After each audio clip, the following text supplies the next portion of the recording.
My dad's not just a father to me, but a teacher as well.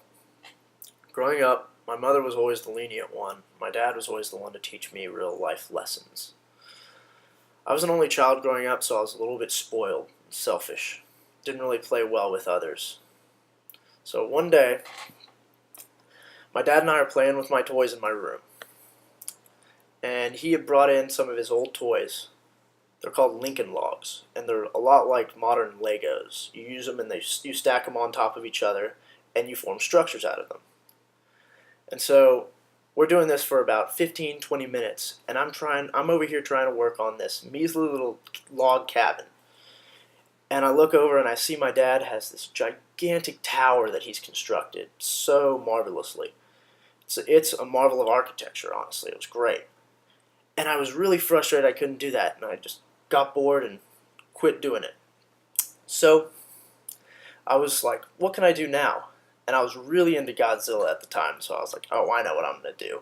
And I walk over to my dad's, and I act like a dinosaur, and I crush his huge, awesome tower.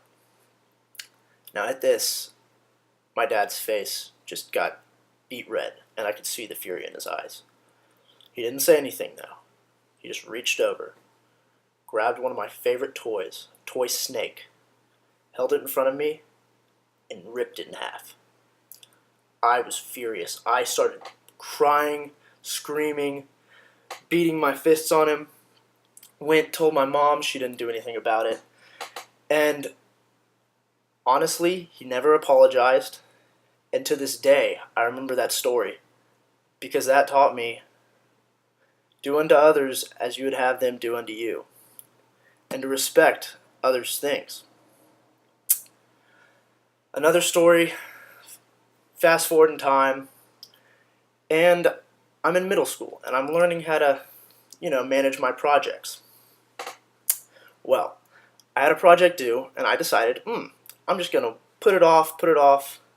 Then finally, the last night rolls around, and my dad asked me, hey, how are you coming on your project? And he wants to see it, and I show him, and he can't believe that I've done barely any of it. He looks at me, and he says, you're never going to finish this in time. And I said, I know. And I look down, shame. And he goes, you know what? I'm going to help you with this project, and we're going to finish it together rather than you get a bad grade. And you're going to remember this for the rest of your life. And I have. And one of the main reasons why I remember it is because he sacrificed watching football on Super Bowl Sunday to help me with my project. My mess up. And he sacrificed his own, one of the best times of the year, to help me with this project.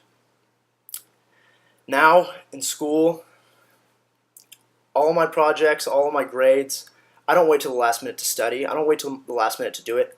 But from that life lesson, it's taught me just to grab the project and get it done.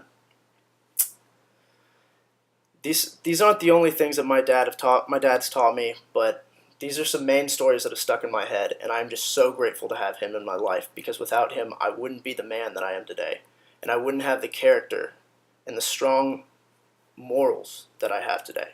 I just want to say thank you, Dad.